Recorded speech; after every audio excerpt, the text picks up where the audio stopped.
வணக்கம் நண்பர்களே. PGTRB chemistry நம்ம பார்க்க போகிறோம்.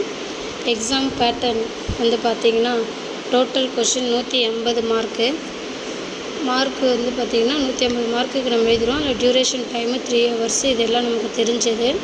டைப்ஸ் எல்லாமே வந்து அப்ஜெக்டிவ் டைப்பில் தான் வரும். இதில் நமக்கு வெயிட்டேஜ் வந்து பார்த்திங்கன்னா கோர் கெமிஸ்ட்ரி 120 மார்க்குக்கு இருக்கும். அதில் வந்து பார்த்திங்கன்னா நம்ம டீச்சிங் மெத்தடாலஜி, பெடகாஜி இது எல்லாமே 30 மார்க்ஸுக்கு நமக்கு ஃபுல்லாக வந்துடும்.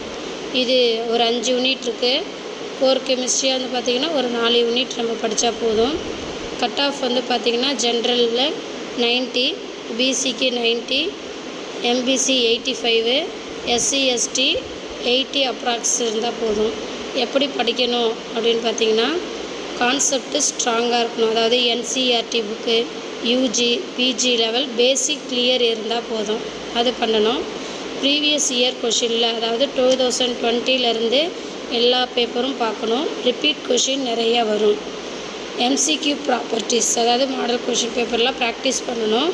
டெய்லி ஒரு 50 கொஷினாவது நம்ம ப்ராக்டிஸ் பண்ணணும். பெடகாஜியில் வந்து பார்த்திங்கன்னா 30 மார்க்கு ஈஸியாக ஸ்கோரிங் பண்ண ஒரு மெத்தட் இருக்குது அப்படின்னா ஸ்கிப் பண்ணக்கூடாது. அதனால் ஈஸியாக நம்ம மார்க்கு ஸ்கோர் பண்ணலாம். அதில் ஹை வெயிட்டேஜ் டாபிக்னு பார்த்தோம்னா ஆர்கானிக்கு, அதில் reaction mechanism, spectroscopy, name reaction இதெல்லாம் கேட்பாங்க. ஃபிசிக்கலில் பார்த்திங்கன்னா தெர்மோடைனமிக், கைனட்டிக்ஸு, எலக்ட்ரோகெமிஸ்ட்ரி, குவாண்டம் இதெல்லாம் கேட்பாங்க.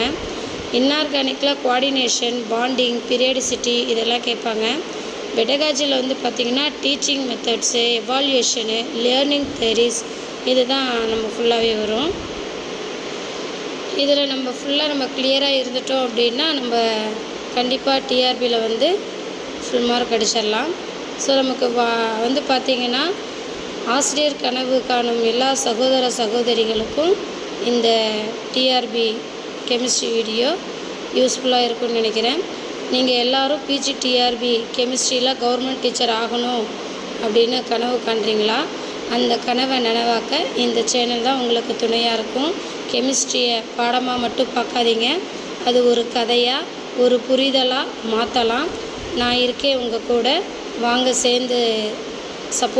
சேர்ந்து வெல்லலாம். உங்களுக்கு நான் ஃபுல் சப்போர்ட் பண்ணுவேன்.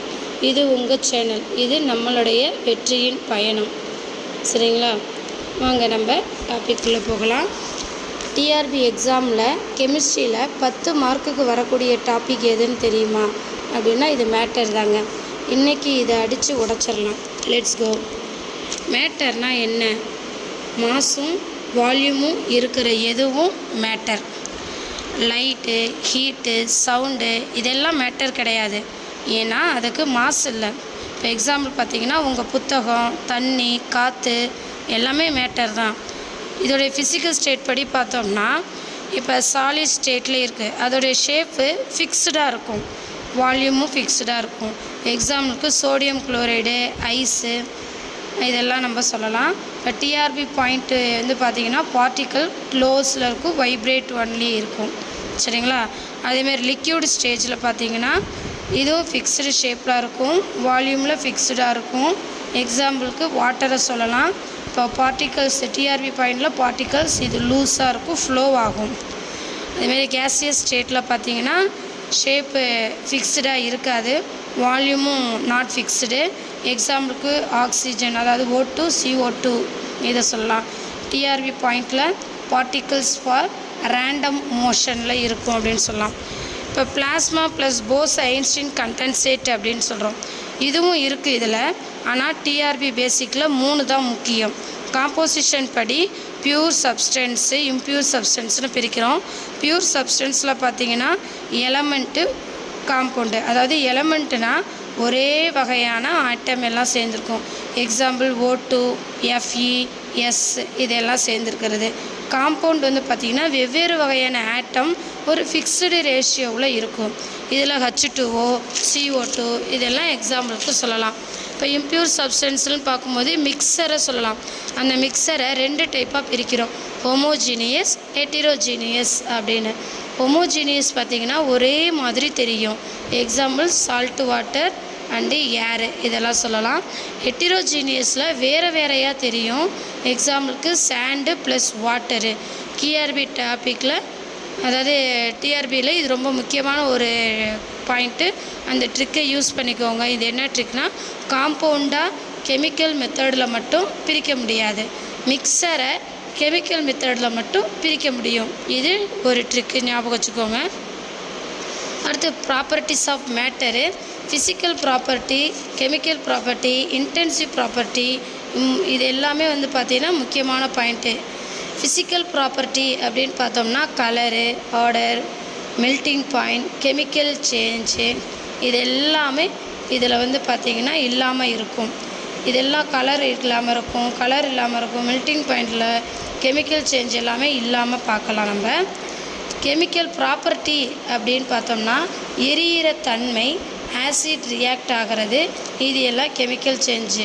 அதாவது ஃபிசிக்கல் ப்ராப்பர்ட்டியில் கலர், ஆர்டர், மெல்ட்டிங் பாயிண்ட்டு இதெல்லாம் மாறாது. கெமிக்கல் ப்ராப்பர்ட்டியில் எரியிற தன்மை, ஆசிட் ரியாக்ட் ஆகிறது, இதெல்லாம் கெமிக்கல் சேஞ்சில் வரும். இன்டென்சிவ் ப்ராப்பர்ட்டி அப்படின்னா மாசை பொறுத்து மாறாது. எக்ஸாம்பிளுக்கு டென்சிட்டி, பாயிலிங் பாயிண்ட்டு இதெல்லாம் சொல்லலாம். எக்ஸ்டென்சிவ் ப்ராப்பர்ட்டியில் மாசை பொறுத்து மாறும். எக்ஸாம்பிளுக்கு மாசு, வால்யூம் இதெல்லாம் சொல்லலாம். இம்பார்ட்டன்ஸ் லா ப்ளஸ் ப்ரீவியஸ் இயர் கொஷினில் டிஆர்பியில் கேட்குற ஒரு கேள்வி இந்த இம்பார்ட்டன்ஸ் லா அப்படிங்கிறது. அதில் லா ஆஃப் கன்சர்வேஷன் ஆஃப் மாசு அப்படின்னு பார்த்திங்கன்னா லவாசியரோடைய ஸ்டேட்மெண்ட்டு கேட்பாங்க. ஸோ ரியாக்ஷனுக்கு முன்னாடி மாசு, அப்புறம் அதே அளவுக்கு ஈக்குவலாக மாசு கிடைக்கும். ரியாக்ஷனுக்கு முன்னாடி என்ன மாசு இருந்துச்சோ அதே மாதிரி ரியாக்ஷனுக்கு பின்னாடியும் அதே அளவுக்கு மாசு இருக்கும். அதுதான் லா ஆஃப் கன்சர்வேஷன் ஆஃப் மாசு. லா ஆஃப் டெஃபினட் ப்ரொபோர்ஷன் அப்படின்னா இதை ப்ரோஸ்ட், அதாவது H2Oவில் எப்போவும் நம்ம ரேஷியோவில் பார்க்கும்போது இப்போ H:O அப்படின்னா 2:1 தான். H2Oன்னு இருக்குது அப்படின்னா இப்போ ஹைட்ரஜன் 2, ஆக்சிஜன் 1, அப்போ 2:1 அப்படின்னு தான் நம்ம சொல்லுவோம். இதுதான் டெஃபினட்டு ப்ரொபோர்ஷன் அப்படின்னு சொல்கிறது. லா ஆஃப் மல்டிபிள் ப்ரொபோர்ஷன் அப்படிங்கிறது டால்டன் சொன்னது.